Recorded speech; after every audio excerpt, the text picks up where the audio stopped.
The whistle of the train cut across the dying light, a thin, lonely sound that rattled the brittle evening air. Caleb McGraw stood stiff near the edge of the platform, boots planted wide apart, hat pulled low against the last stubborn glare of the sun. His battered coat, frayed at the cuffs, caught the breeze and snapped behind him like a forgotten flag. There was no welcome party. No one waiting except him, and he wasn't even sure what he was waiting for. The station was little more than a shack and a stretch of cracked boards, splitting at the edges from years of heat and neglect.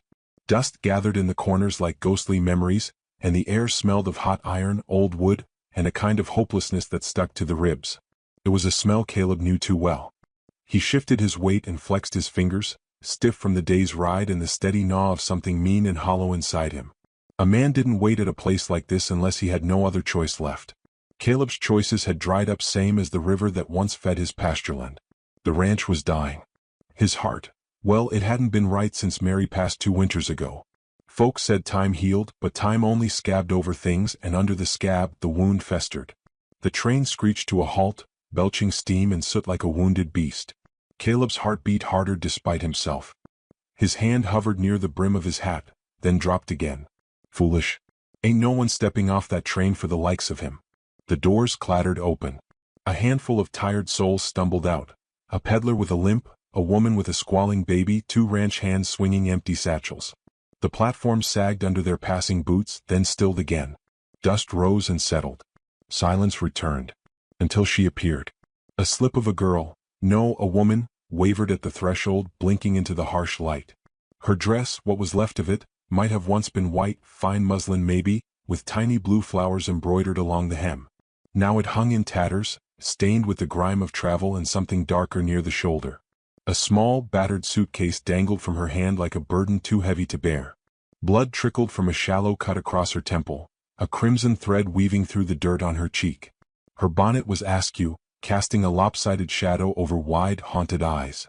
Caleb felt something hitch in his chest, an old reflex, something protective and dangerous that he thought he'd buried with Mary. He watched as the girl-woman took 2 faltering steps forward. Her knees buckled. The suitcase dropped with a dull thud. And then she collapsed. Before he knew it, Caleb was moving, crossing the platform in 3 long strides. He caught her just before her face hit the boards, cradling her against his chest. She weighed next to nothing, all bone and bruised hope. Her lips moved. He bent closer. Please, don't let him find me. The words were barely a whisper, but they struck him harder than any bullet. A cluster of onlookers had gathered, a handful of townsfolk drawn by the spectacle. Caleb heard mutters, "Poor thing, where's her folks? Ain't proper her alone like that." He straightened, cradling her carefully, and glared around until the whispers faded. The sheriff would be along soon, no doubt, asking questions Caleb didn't have the heart to answer. The woman stirred in his arms, her lashes fluttering like moth wings. Her skin was fever-warm and soft as the worn leather of his saddle. She needed help. And right now, Caleb was the only fool standing between her and the sharp edges of a world that didn't care. A heavy-set man with a tin star pinned to his vest pushed through the small crowd, spitting tobacco to the side. Sheriff Hollis. A good man but practical to the bone. "What's this, McGraw?" Hollis grunted, eyeing the woman like she might sprout thorns. "You know her?" Caleb shook his head. "She needs a doctor." Hollis grunted again. "Doc's out to the Miller place. Baby comin'. Ain't no help there." The sheriff's gaze sharpened.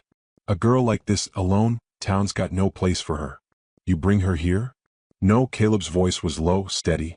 "She come on the train." "Then she's not your problem," Hollis said, but his tone was wary. Caleb looked down at her. She was trying to open her eyes, struggling like a newborn fighting to breathe. He saw the flash of terror there and something else, something that called to every broken piece inside him. "She is now," he said. Hollis scratched at his beard, thinking. "Town council won't like it. You know how folks talk." "They always talk," Caleb muttered. He adjusted his grip and started walking toward the station's shelter, ignoring the sheriff's grumbling. He needed time to think, to plan. Maybe to pray, though he hadn't done much of that in years. Inside the shadowy station house, he laid her gently on a battered bench. The room smelled of stale coffee and loneliness. A rusted potbelly stove in the corner gave off no heat. Caleb knelt beside her, pulling off his coat to cushion her head. She moaned softly. He dabbed at her wound with a clean handkerchief, careful not to press too hard. Name? He asked quietly. For a long moment she said nothing. Then in a voice cracked and raw she whispered, Lucy? Lucy Harper. That's a good name, Caleb said, though he doubted it mattered. The door banged open and a tall, wiry man strode in, Preacher Hammond, summoned no doubt by the sheriff's messenger boy. He looked from Caleb to the girl and frowned. Brother McGraw, he said, voice dripping with judgment, what mischief is this? No mischief, Caleb said calmly. She's hurt. Needs care. The preacher snorted. Innocence and impropriety don't mix well here. You know what must be done. Caleb rose slowly, facing him square. He wasn't a fighting man anymore, but he hadn't lost all his fire. She ain't a stray dog to be taken out back and shot. No, Hammond said. But she can't stay alone. Not decent. You want to help her, McGraw? Marry her. The words hit him harder than a hammer blow. Caleb stared at the preacher, at the sheriff nodding grim agreement, at the circle of townsfolk whispering behind the windows. Marry her. A stranger. A wounded child in a torn wedding dress. He looked down at Lucy. Her hands twisted weakly in her skirts. Fear shone in her glassy eyes, but there was a flicker of something else too, trust, fragile and trembling. 1,000 reasons to walk away galloped through his mind, but only one to stay. He knelt again, taking her hand gently in his rough, calloused one. Lucy Harper, he said, voice steady despite the roar in his ears, would you let me be your husband? Just for now. To keep you safe. She blinked at him, her lips trembling. Then, almost imperceptibly, she nodded. The preacher sighed, reaching into his battered coat for his worn Bible. Come on then, he said. Let's do this proper before the sun sets.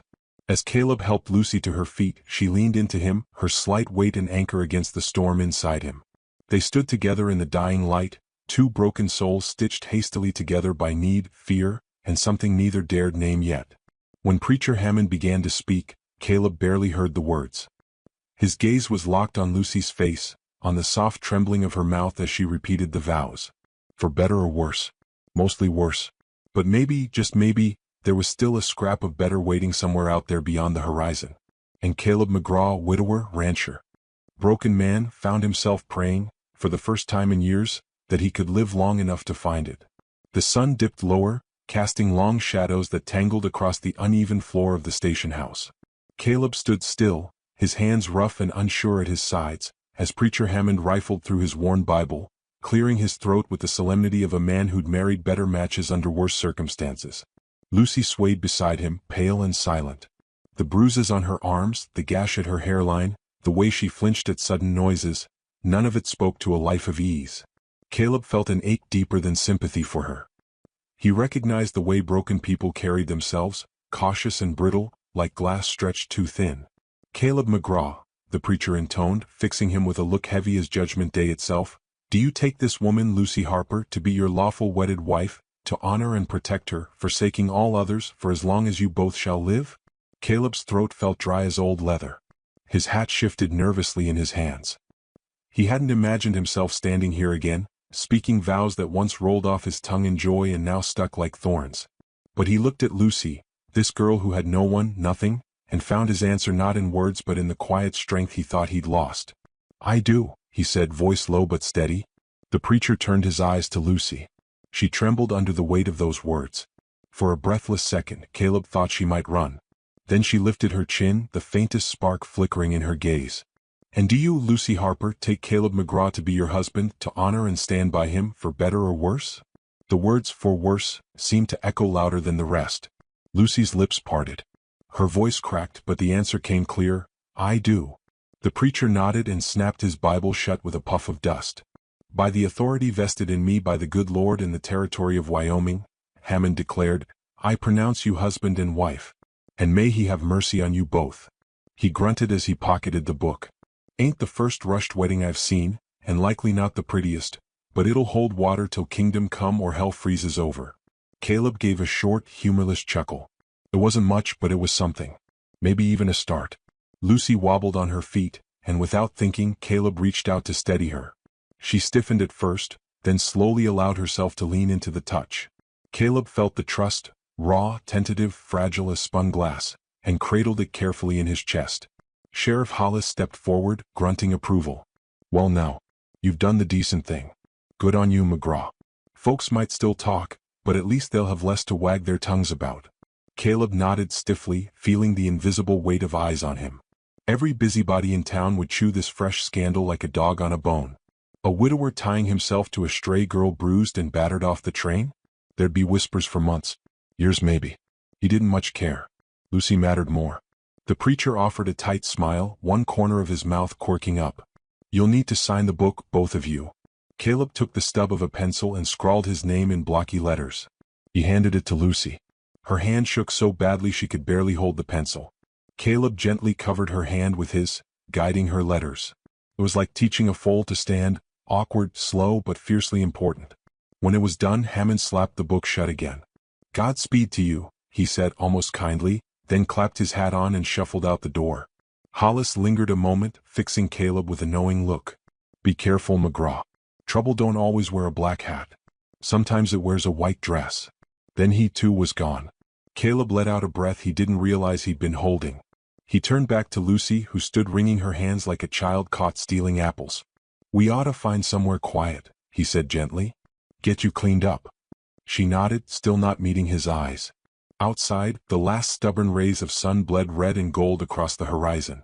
Their shadows stretched long and thin as they walked together toward Caleb's waiting wagon, parked crooked near the edge of the tracks. A tired-looking mule blinked lazily in the gathering dark. Caleb helped Lucy up onto the seat. She hissed through her teeth, clearly sore. He fought the urge to curse under his breath. Whoever had laid hands on her deserved worse than hell's hottest fires. He climbed up beside her, gathering the reins loosely in his fists. For a few moments they just sat there, listening to the rhythmic chirr of crickets and the far-off mournful howl of a lone coyote. Rough ride ahead, Caleb said, trying to keep his voice light. Roads got more holes than the preacher's sermons. A small smile flickered at the corner of Lucy's mouth before vanishing like a shy deer. It was the first real sign of life he'd seen in her. The wagon lurched into motion with a groan of old wood and stubborn wheels. Caleb guided the mule carefully along the dusty trail leading out of town, away from the mutters and the stares and the two bright lamps that illuminated everything best left in the dark. As they bumped along the rutted road, Lucy finally spoke, her voice little more than a ragged whisper. Why? Caleb frowned. Why what? Why marry me? You don't know me. Don't know if I'm worth the trouble. He took a long breath, considering. Don't reckon it's about worth, he said finally. It's about doing what's right. Man's gotta live with himself at the end of the day. She didn't answer right away. He caught her glancing sideways at him, her face half hidden by tangled hair. I won't be much of a wife, she said quietly, her fingers twisting in her lap. Caleb tightened his grip on the reins. His knuckles went white. You don't owe me nothing, he said gruff. This ain't about debts or duties. You needed someone. I needed. He trailed off, ashamed to speak it aloud. Someone to need him again. They rode on in silence, the stars bleeding into the sky one by one, small flickers of stubborn light against the gathering dark. The land opened up around them, wide and endless, whispering possibilities on the cool night breeze. Prairie grass bowed in the gentle wind, a soft, sighing chorus to their passage. Caleb glanced at Lucy, seeing how the moonlight gentled her bruises, softened the hard lines of fear etched into her face. She was battered, sure. Maybe even broken. But there was a fierceness under the fear, a tiny coal of strength that hadn't been snuffed out yet. He found himself hoping, against better judgment, that with enough time, enough care, that coal might catch fire. The wagon crested a small rise and Caleb pulled the mule to a stop. Below them, spread out across the valley floor, was Caleb's ranch, or what was left of it. Fences sagged. The barn leaned like a drunkard in the dim light. The house stood firm but battered, missing a few shingles like a man missing teeth after a bar fight. Lucy stared down at it, her eyes wide, her mouth slightly open. It's not much, Caleb said, suddenly self-conscious. But she shook her head slowly, all warming her voice.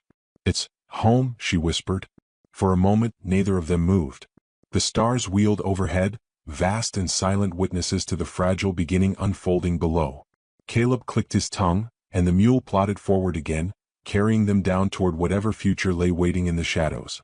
The night had settled deep and thick by the time they rolled up to the house. Stars hung low and heavy above the broken fence posts and the empty barn. Caleb climbed down first, landing stiffly on sore knees, then turned to help Lucy down. Her hand in his was small, cold as creek water, but steady. The porch creaked under their weight.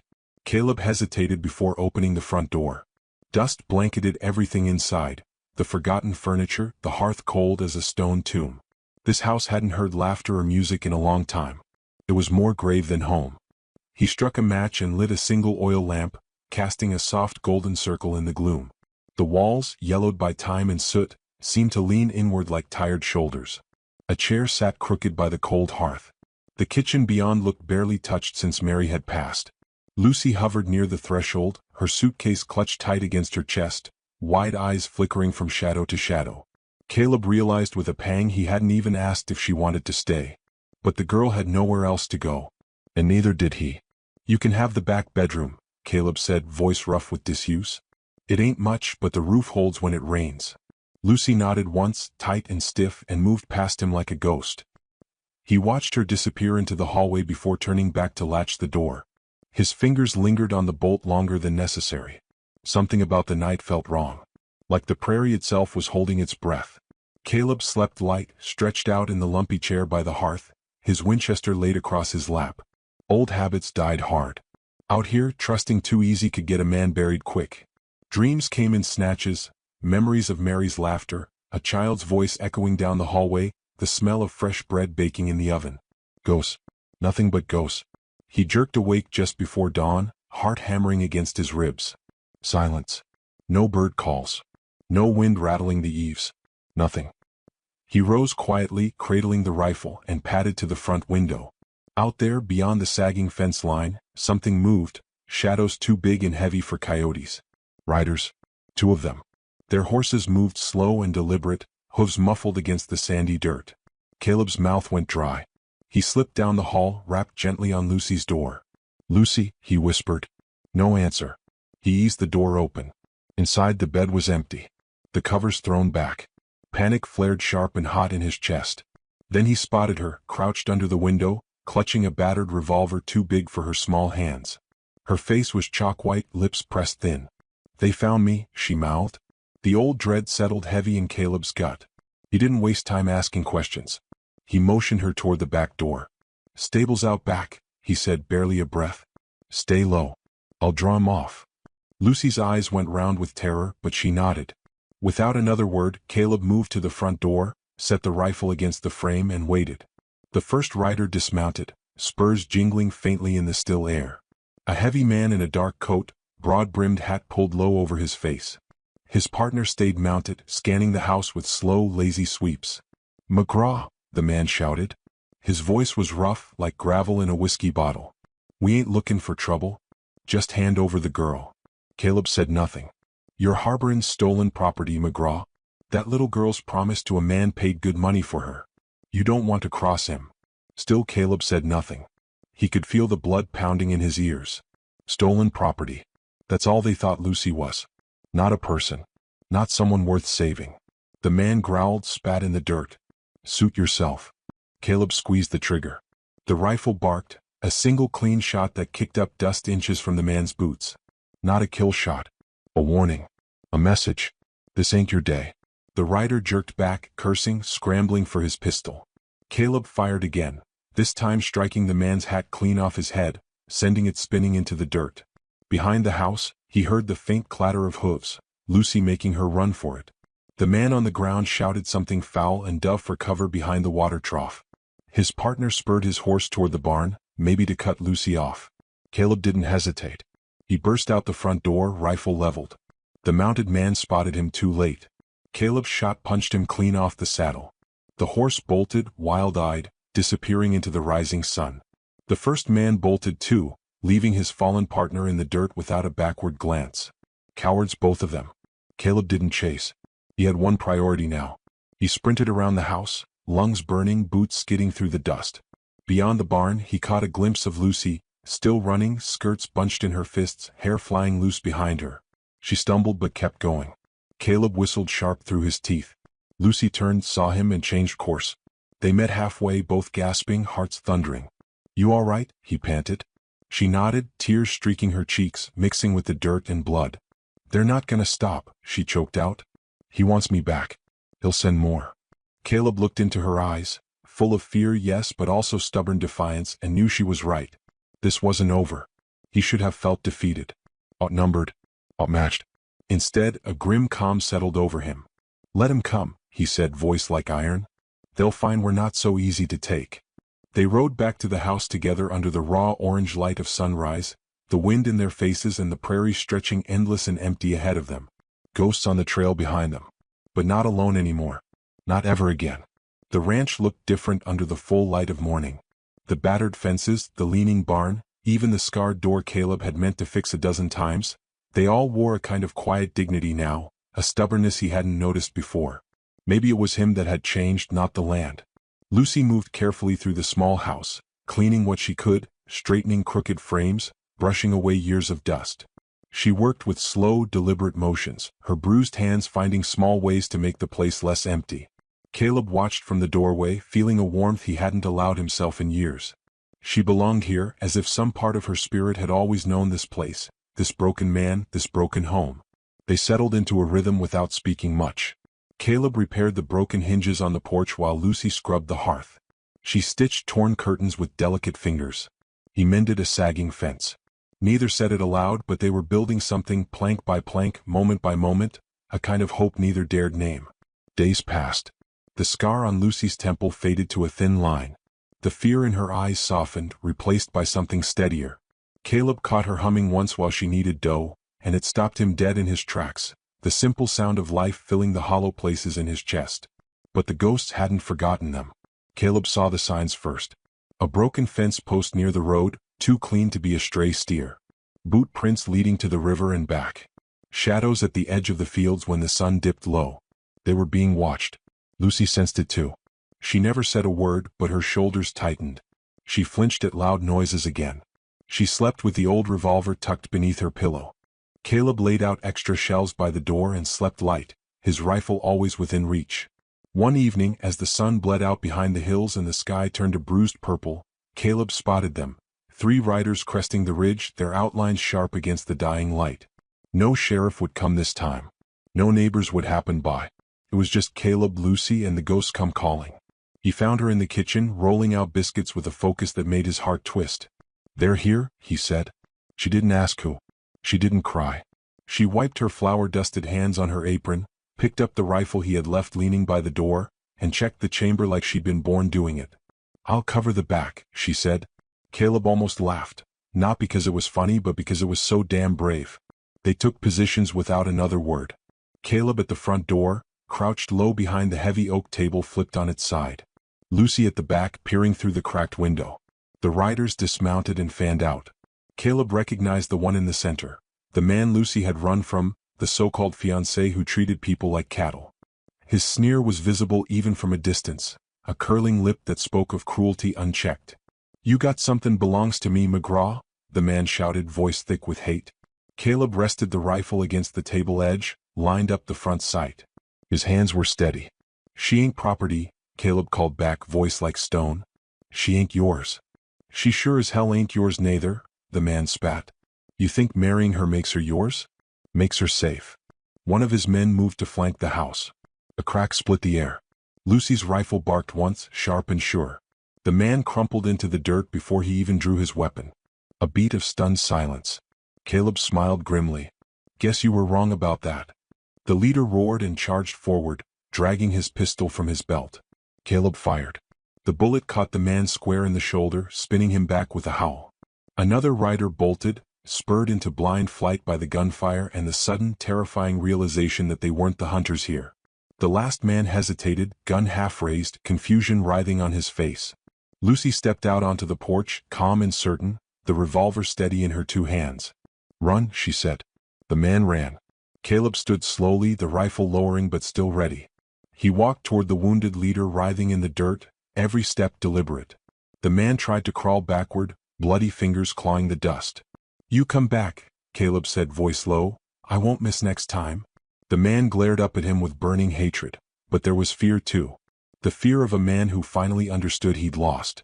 Caleb stepped aside, letting him stumble toward his horse, clutching his ruined shoulder.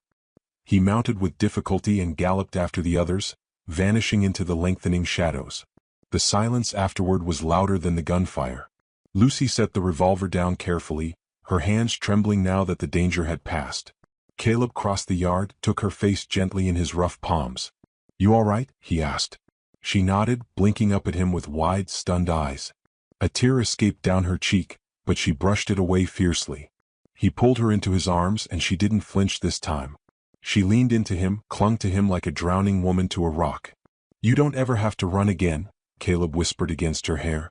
They stood there for a long time, just holding each other as the last light faded and the stars pricked through the velvet sky.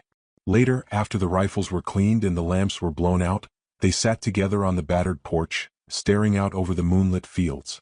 The land stretched wide and empty before them, silent but not lifeless. It waited for them, patient and enduring. "You know," Caleb said, breaking the quiet, "this place, it ain't much." Lucy smiled faintly, the bruises on her face fading into something gentler. "It's enough," she said. He reached over and took her hand. Her fingers fit into his like they had always been meant to. "Home," she murmured. And for the first time in a long, long while, Caleb believed it. The night wrapped around them, cool and clean. A coyote yipped somewhere in the distance. The wind stirred the prairie grass, whispering promises of new beginnings. Caleb tightened his grip on Lucy's hand. Maybe the West didn't just break men and women. Maybe, if you were stubborn enough, wounded enough, brave enough, it made you whole again. The ghosts would fade with time. The scars would heal with time. And home, that stubborn, beautiful idea, would grow stronger with every nail hammered, every fence mended, every seed sown. Caleb McGraw, once a man hollowed out by loss, had found something worth fighting for again. And he aimed to hold on to it until his dying breath. The storm came down like punishment from a higher place, angry and unrelenting. Lottie Dino stood ankle-deep in freezing mud, her bonnet clinging to her damp hair, soaked through like everything else she owned. The wagon hadn't even stopped fully when her mother-in-law shoved her off the back, sending her tumbling into the slush. The lantern inside the wagon flickered once, casting yellow light on the twisted faces above her, and then the horses were whipped hard. They vanished into the gray, the wheels cutting angry lines into the soaked earth. "You were never meant to be part of this family," her mother-in-law had hissed over the storm. "You cursed our boy, and we won't bury another." The words had struck colder than the wind. Lottie Dino didn't scream, didn't beg. She just stood there with her hand still half raised from trying to reach the tailgate, her breath shallow, her shoes filled with cold water. All she had was the small carpet bag they let her keep, no more than 2 dresses, a scarf, a half-read Bible, and a few letters she wasn't sure she could bear to look at ever again. The sky flashed. Thunder cracked. A fork of lightning split the trees to the west, and Lottie Dino flinched as if the earth itself meant to swallow her. She started walking. There was no plan, no road visible through the rain, no compass but stubbornness and the bitter ache of what had been stolen. The land sprawled wide around her, unforgiving, waterlogged, dotted with dead corn and sagging fences. She walked because standing still made her feel like she'd agreed with them. And she hadn't. She wouldn't. Not yet. It wasn't until the wind shifted and blew the brim of her bonnet straight off her head that she saw the barn. A small silhouette crouched against a slope, its door ajar and swinging. She hesitated. Then she pushed herself toward it, each step a gasp in her throat. Her dress snagged on a fence post. Her knee gave once. But she made it. Inside, the barn smelled of wet hay and old smoke. There was no horse inside, just empty stalls and a cracked ladder leading up to a loft.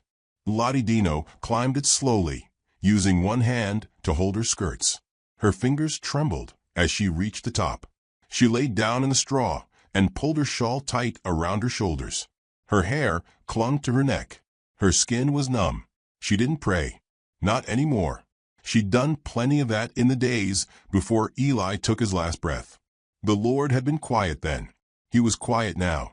Her eyes drifted closed to the sound of wind howling through the cracks in the boards. She didn't hear the footsteps. Only when the ladder creaked under someone's weight did she stir. She sat up too fast, her heart thrashing in her chest. A shadow moved in the gap of moonlight. A tall man, soaked through but solid, stood just beyond reach. He said nothing. His coat was long and black and heavy with water. His face was half hidden by a battered hat. One hand rested on the ladder's rung, the other by his side. The only sound between them was the hush of the storm and the way her breath came fast and uneven. "If you're here to rob me," Lottie Dino said, voice cracking, "you'll be mighty disappointed." He didn't move. "Or kill me," she added, because there was no sense hiding it now. "Go on then." Still nothing. Then finally he spoke, low, rough, and as tired as the wind itself. "I'm not here for you." She blinked. "Then why were you here?" He looked around the barn as if seeing it for the first time. "This is my land." Lottie Dino's stomach dropped. "I didn't mean to trespass. I'll go." "You'll freeze," he said plainly. She bit her lip, already gathering the bag beside her. The man sighed and climbed the rest of the way up. He reached into his coat, pulled something out, and dropped it beside her without ceremony. A folded wool blanket. It smelled like tobacco and cedar. "Get some sleep," he muttered. "We'll talk come morning." He turned and went back down the ladder before she could answer. Lottie Dino sat there, staring at the blanket. She didn't know his name, didn't know if he meant her harm. But in that moment, under a leaking roof and wrapped in a stranger's coat, she felt warmer than she had in weeks. She woke to the soft crackle of firewood.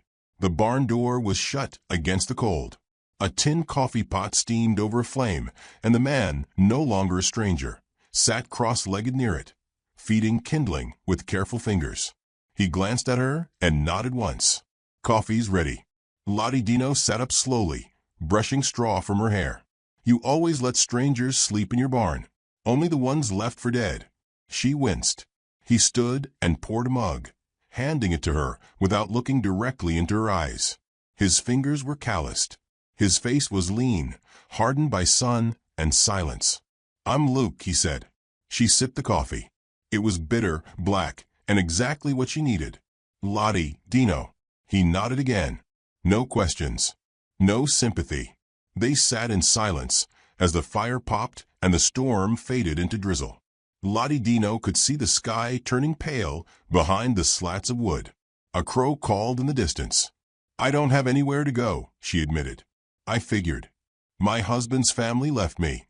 Said I cursed him." Luke's jaw tightened.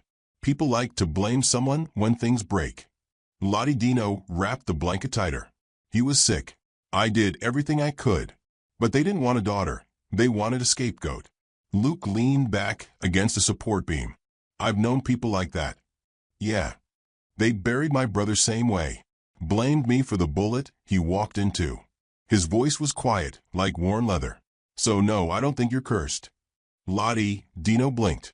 Something in her chest cracked open just a little. He stood after a while and walked to the door. "Storms passed. You're welcome to stay a few days.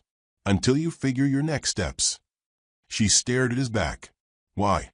He shrugged. "Because someone should have done it for me back when I needed it." He left then, letting the door swing shut behind him. Lottie Dino sat with the coffee warming her hands, the fire warming her skin, and something even heavier warming her chest. Someone had stood in the rain and stayed. And maybe, just maybe, she wasn't cursed after all. Lottie Dino's second morning on Luke Carter's land began with silence, not the uneasy kind that fills empty places, but the kind that settles like dust over something solid. The rain had stopped. The sky stretched pale and blank, the air tinged with wood smoke and sagebrush. She stood by the cabin now, not the barn, wearing a borrowed coat too big for her shoulders and boots 2 sizes too wide, laced up tight to stop the sloshing. Luke had said little the night before, just handed her a tin plate with beans and cornbread, nodded toward the cabin floor, and let her sleep on a spare bedroll beside the hearth. The walls smelled like ash and old pine. The floor creaked with every step, but not once did she feel afraid. Now she watched him split wood in the side yard, sleeves rolled, eyes narrowed, every swing of the axe deliberate. He didn't grunt or curse like most men. He worked like someone who'd made peace with hard things. "Can I help?" she asked. Luke paused mid-swing, wiped his brow with the back of his wrist. "You know how to split? I can learn." He studied her for a moment before handing her the smaller axe. She gripped it with both hands. The wood was stubborn. She was clumsy. The first few swings bounced off, earning her only splinters and a sore shoulder. "Don't fight it," he said. Let it break where it wants to. She adjusted her stance and tried again. This time, the axe bit deep. She smiled, small but genuine. Luke didn't comment, just kept swinging beside her. By noon, there was a neat stack beside the cabin and a healthy ache in Lottie Dino's arms. She hadn't worked like this in months, not since Eli had fallen ill and she'd been kept inside, out of sight, out of mind. Not since the days before sorrow became a steady companion. Inside, Luke boiled potatoes and fried strips of salt pork. He didn't ask for help, didn't talk much, but Lottie Dino noticed he'd put out 2 plates. They ate in near silence until Lottie Dino set her fork down and said, "I don't think I've thanked you properly." "You don't owe me anything," Luke replied, not looking up. "Still, you could have ignored me, left me in that barn." He poured more coffee into her mug. "I've ignored too much already." The words hung heavy in the room. Lottie Dino didn't ask what he meant. That evening, Luke walked to the edge of the property to check on a wire fence damaged in the storm.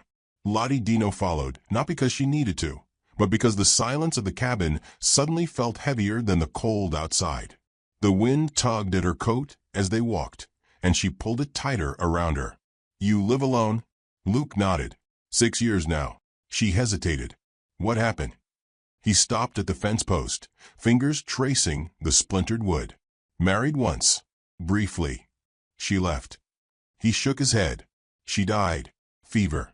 Lottie Dino looked down at her boots. "I'm sorry." Luke adjusted the wire, his voice flat. "It was a long time ago, before I learned how to stop wanting anything from people I couldn't keep." She didn't know what to say to that, so she said nothing.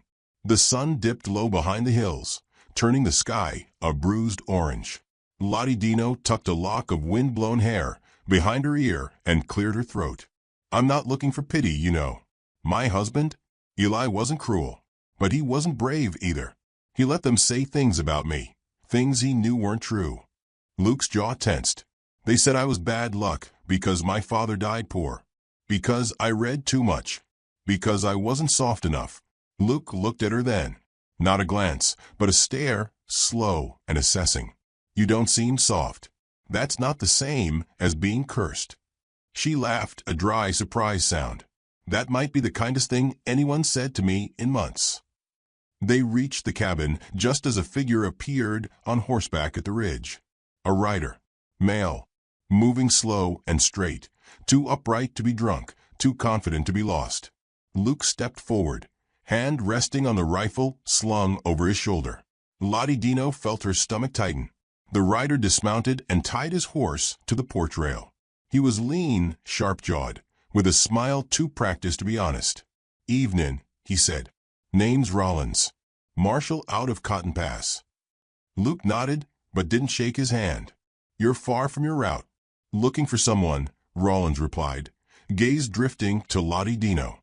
"Got word a woman matching your description was seen heading this way. Something about a domestic dispute." Lottie Dino stiffened. Luke didn't move. "My in-laws left me for dead," she said quietly. "Call that a dispute if you want."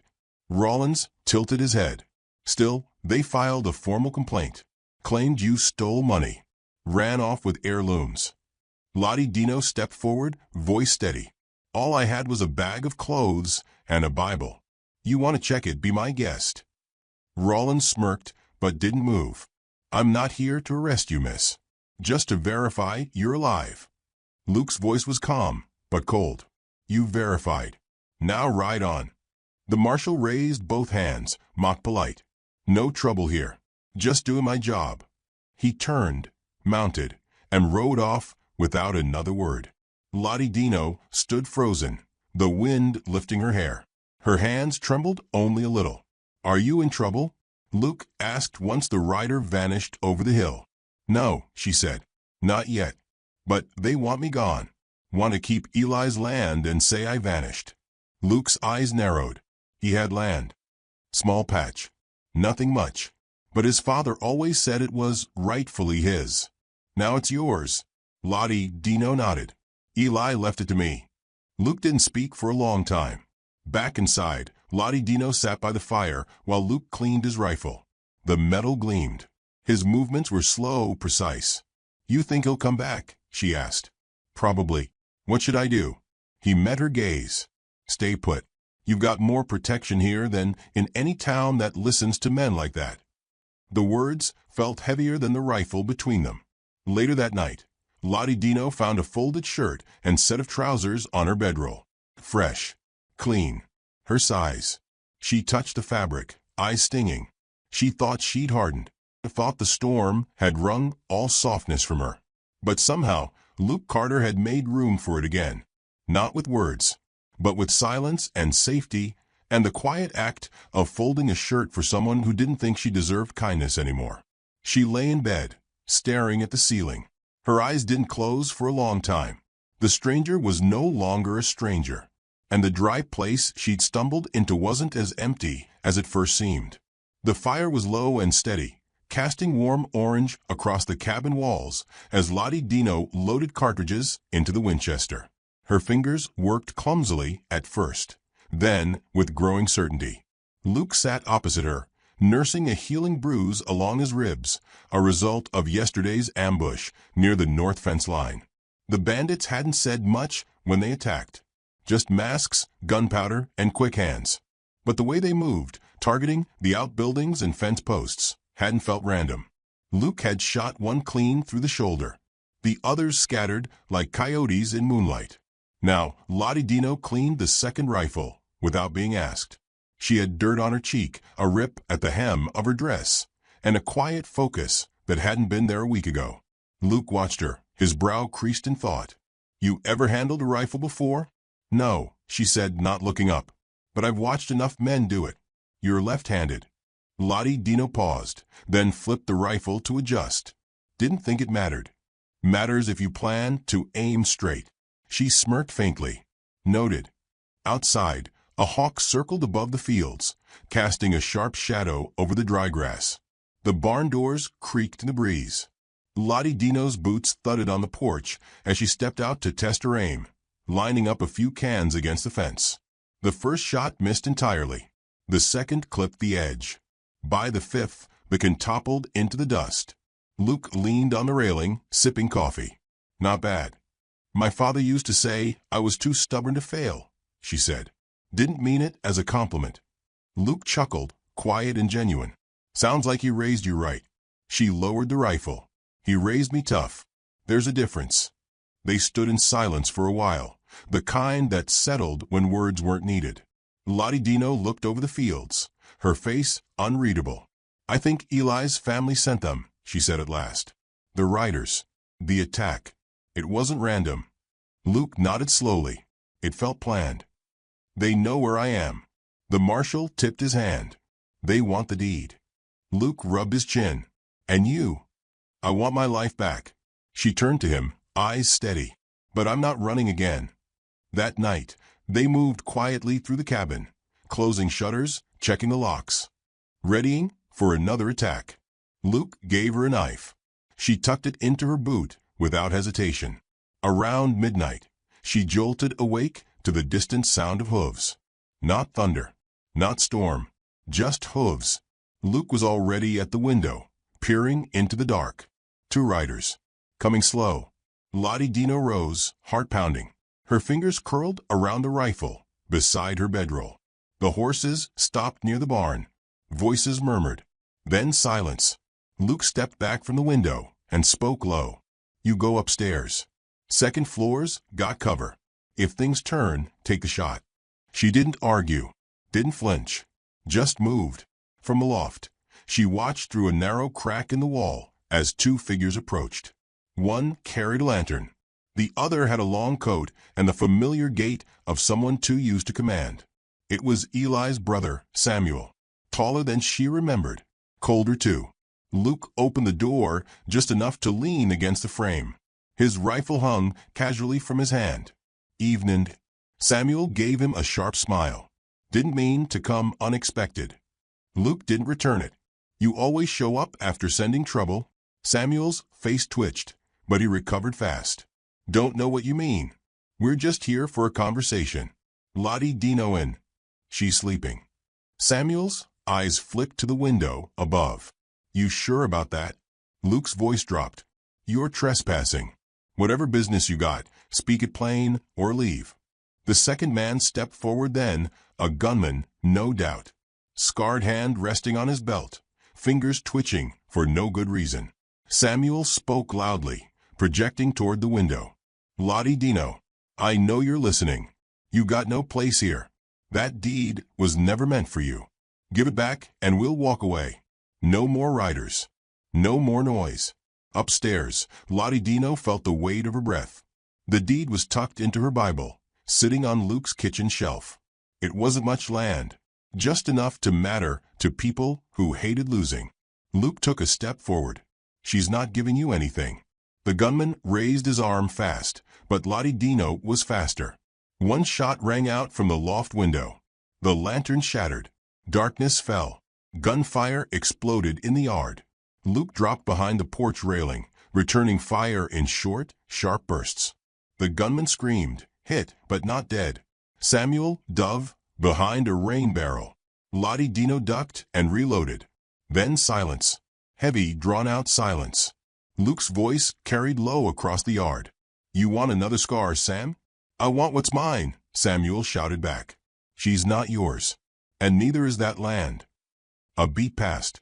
Then hooves. Fast retreat. They rode hard, the sound vanishing into the dark hills. Lottie Dino exhaled and leaned her forehead against the beam.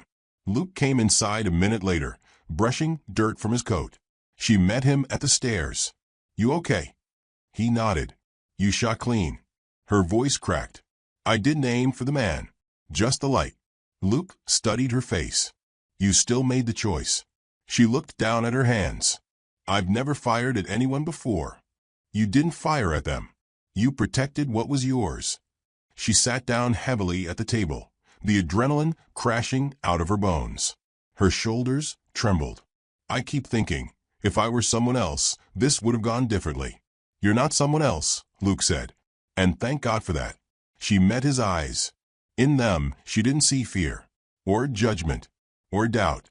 Only truth. And maybe something else. Something gentler. Growing. He poured them each a drink from the bottle he rarely touched. They sat across from each other in the dark, neither saying much. The wind picked up outside. Somewhere in the distance, an owl called low. Then Lottie Dino whispered, They won't stop, will they? Luke's jaw clenched. No. Not until you stand your ground in daylight. She nodded once. I'm ready. The morning after the shootout, the land lay still, as if holding its breath.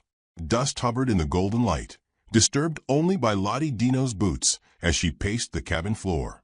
Luke stood by the stove, coffee forgotten in his hand, his gaze fixed on the horizon outside. They'll be back, she said, with more men, or lawyers, or both. Luke didn't disagree. He hadn't spoken much since sunrise. When he finally did, it was careful. They won't stop unless there's light on them. Lottie Dino turned. What do you mean? I mean you dragged their lies into the open. Take your name back in front of the people who swallowed their poison. She scoffed. Those people? The ones who looked the other way while they cast me out in the middle of a storm. Exactly those people, Luke said, voice firm. Because that's who they used. And that's who you'll take back your story from. Lottie Dino sat down, the chair creaking beneath her. Her hands fidgeted in her lap. And how, exactly, do you suggest we do that? Luke walked to the bookshelf, pulled down a dusty leather ledger, and opened it to a folded map. Your deed. Your land. Their forged complaints. All you need is one town meeting. You speak, I'll stand beside you. Samuel will come. I hope he does. The way Luke said it, flat cold, resolved, sent a chill through her. By midday, they rode into Cotton Pass. Lottie Dino wore a clean blouse, her hair braided, her face set like stone. She had the deed tucked safely into a leather folder. The town looked the same, sun-bleached awnings, slanting porches, and windows that still hadn't been cleaned since the last storm. But today, Lottie Dino didn't lower her gaze. She met the townsfolk eye to eye. Some looked surprised to see her alive. Others looked uncomfortable. The sheriff, a paunchy man with a skeptical brow, greeted them with a squint. Miss Lottie Dino, thought you'd left these parts. Wasn't given much choice, she replied. her voice cool. Luke stepped forward. She's calling a town review on property theft and attempted harm. The sheriff scratched his head. That's so. I've got the deed, Lottie Dino said. And a testimony. He sighed, motioned to the meeting hall. Reckon we'll hear it. Word spread quick. By late afternoon, half the town sat on wooden benches, fans waving lazily in the heat. Samuel arrived just as Lottie Dino stood to speak. He took a seat at the back, arms crossed, face unreadable. Lottie Dino stepped to the front and opened her folder. Her hands didn't shake. My name is Lottie Dino. I was married to Eli Holloway. When he passed, I inherited a patch of land near the South Ridge. Shortly after, I was cast out by his family. They claimed I was cursed, that I stole, that I ran. She held up the deed. But this says otherwise. Eli's signature, the county seal, all filed proper. A murmur rolled through the crowd. She continued, louder now. Then someone sent riders, shot up a ranch, tried to run me off again. And now they're trying to use a marshal and lies to finish what the storm didn't. Luke stood beside her, arms folded. Lottie Dino pointed toward the back of the room. Samuel Holloway paid men to harass me, to make me disappear, because he couldn't stand the idea of a woman owning what he thinks is his. All eyes turned. Samuel didn't flinch. She's lying. My brother never meant to leave that land to her. Lottie Dino pulled out a letter. This is his handwriting. To Lottie Dino, for all you endured beside me, I leave you what little I have. You recognize it. Samuel's jaw clenched. The sheriff reached for the letter, scanned it, then nodded slowly. Looks authentic. Of course it is, Lottie Dino said, voice tightening. But it wouldn't have mattered even if it wasn't. Because this isn't about land. This is about being told I wasn't worth staying for. About being discarded and discredited because I didn't sit quiet when grief came knocking. A hush fell across the room. Sweat dripped from someone's brow. A fan stopped waving. Then a voice from the back, an older woman with gray braids and sun-leathered hands, stood. I remember that storm, she said. Saw you out there. Thought maybe I imagined it. You didn't, Lottie Dino said. The woman nodded. Should have said something. I'm sorry. Another murmur. A young man stood. Pa said she was trouble. But Pa's been wrong before. Luke's eyes never left Samuel. The sheriff cleared his throat. We'll need to file this proper. But from the looks of it, the deed's hers. Samuel stood slowly. So that's it? You all gonna let her take what's ours? A rustle, then the sharp click of a hammer being drawn back. Luke stepped forward, hand steady on his sidearm. You try anything, Sam, and you'll lose more than land. Samuel sneered. She'll regret this. No, Lottie Dino said, stepping between them, voice steady and clear. You will. The meeting dissolved slowly, people shuffling out, whispering. The sun had dipped by the time Lottie Dino and Luke emerged from the hall. Dust clung to their boots. The sky glowed soft gold and pink. I think I just made enemies for life, she murmured. Luke gave a faint smile. You made truth your ally. That's harder to break. They rode home in silence, the air cool now, the road long but lighter somehow. As they neared the ranch, Lottie Dino spotted movement near the barn. A flicker, then a shape. Her blood froze. Luke pulled his horse to a stop, eyes narrowing. The barn door hung open, swinging slightly in the wind. They dismounted quickly. Luke motioned for her to stay back, but Lottie Dino followed, heart hammering. Inside, the barn was dark, but the smell hit first: oil, smoke, a fire just starting to catch. A trail of flame ran from the corner bale toward a puddle of kerosene. Someone had been here. Someone wanted this place gone. Luke stomped the first flames out, hurling the smoldering cloth outside. Lottie Dino ran for a bucket, throwing water across the back wall. Smoke curled in thin threads up the rafters. A few embers still hissed, but they were winning. For now. When it was done, Luke leaned against the wall, breathing hard. Lottie Dino slumped beside him. She whispered, They tried to burn us out. Luke didn't answer at first. Then, with firelight glinting off his eyes, he said, They're afraid. That's why they're reckless now. Lottie Dino leaned her head against the wood. I'm not afraid anymore. He turned to her. I'm angry.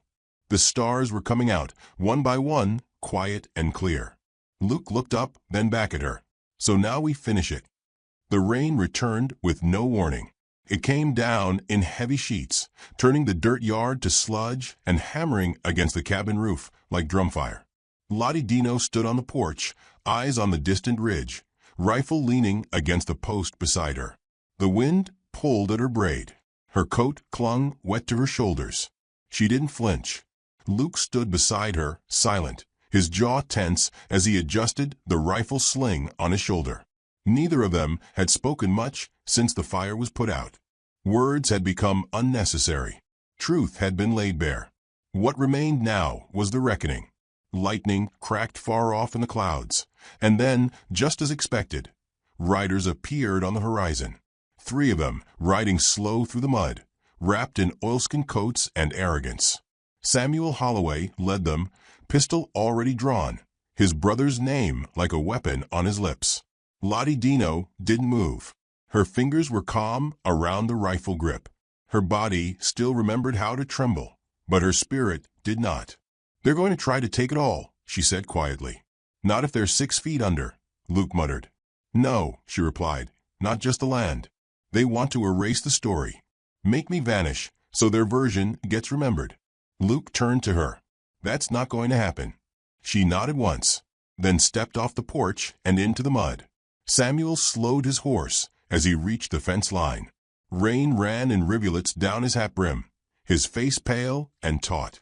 You think you're clever, he said, dragging the town into it, waving paper around like it means something. It means everything, Lottie Dino said, because it's truth. And I'm done hiding from men who need lies to feel powerful. Samuel dismounted, boots slapping into the mud. He walked forward with measured steps, stopping a few yards away. The other men flanked him, weapons ready. You should have stayed gone, he said. You should have known your place. I did, she said, raising the rifle. And it wasn't behind you. There was a long pause, broken only by the spatter of rain and the distant groan of thunder. Then Samuel lunged for his pistol. The shot came before his fingers even curled around the trigger. Lottie Dino didn't miss. His hat flew off. Blood splashed against the rain-soaked earth. He dropped to his knees, hands clutching his side, gasping like a fish torn from water. The second man raised his gun. Luke fired once, and the man spun backwards, disappearing into the grass. The third hesitated, looked at Lottie Dino, then at Samuel writhing in the mud. He dropped his weapon and raised both hands. I was just hired, he shouted. Didn't even know who you were. Lottie Dino walked forward, her boots dragging lines through the mud. Then consider yourself lucky, she said, because you're going to carry a message. He nodded quickly. You tell everyone who ever thought silence could bury me, that Lottie Dino didn't just survive. She leaned down, inches from Samuel's bloodied face. She answered. Lightning flared behind her. Then she turned away. Luke followed her back to the cabin, their boots squelching through the soaked ground, rifles still warm. Behind them, the rain washed blood into the soil. Inside, the fire was out, but the air was warm with something deeper than flame. Lottie Dino peeled off her coat, hung it on the peg, and stood for a long moment staring at the hearth. I should feel something, she whispered. Guilt. Relief. Something. You feel alive, Luke said. She nodded slowly. That's new. He crossed the room and poured 2 drinks from the same bottle they'd shared the night after the first ambush. The whiskey burned as it went down, but neither of them winced. I don't know what happens next, Lottie Dino said. I don't even know who I am without fighting. Luke sat across from her. Maybe you figure it out one day at a time. She looked at him, eyes narrowed. And you? He tilted his head. I've been a ghost for years. You walked in and made me remember I still have skin. The silence between them turned tender. Not empty, not fragile, just waiting. The storm outside quieted. The wind softened. Later, she stood on the porch again, this time in dry clothes, a blanket around her shoulders. Luke stepped beside her, close but not touching. Stars peeked through the broken clouds. "I don't think I believe in curses anymore," she said. "You never were one." She turned her face toward him. "You saw that before I did. I just saw what was left after everything else tried to strip you down. And you stayed," she said, voice low. "I did." She stepped closer.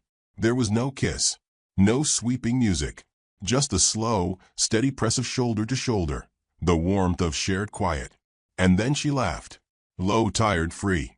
Luke arched her brow. "What?" "I used to dream of being rescued," she said, "by someone tall and quiet with a strong jaw and a tragic past." He huffed.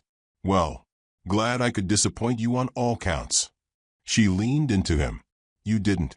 The wind rustled the trees. The earth smelled like rain and gunpowder and something clean beneath it all. Lottie Dino looked up at the stars, then back at the land. It was hers now, not just by law, by fire, by blood, by choice. And somewhere in that storm-soaked soil, a new story had begun. One not given to her. One she had written herself.